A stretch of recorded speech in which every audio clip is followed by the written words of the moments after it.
পর্যন্ত খাবার এবং গেঞ্জি কিছু দেয়নি তাকে। ওরা দেশে বিল্লাল ভুল করেছে। আমরা লোক না, ঠিক আছে, ভুল এই পাশে এই ব্যক্তিরা।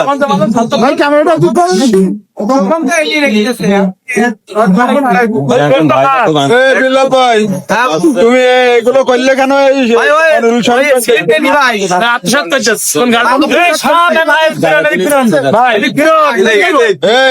নিয়ে আসে বলো তুমি।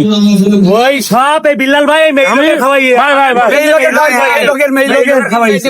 মোটা মোটা মেয়ে লোকেই ভাই, আমি আমি না অনেক সব থেকে বড় জিনিস, সব মানে সকল প্রশ্নের উত্তর আমি পেয়ে গেছি। মানে সকল খাবার এবং গেঞ্জি বিল্লাল ভাই রিসিভ করেছে, সেটা সে আত্মসাৎ করে দিয়েছে এবং তার যত গার্লফ্রেন্ড ছিল এই কলার ভাই মোটা মোটা মেয়ে লোকেই তাকে মায়ে বলি গেলাম, তার কাছে দিলাম ভাই মোটা মোটা মেয়ে লোক। ভালো লাগে।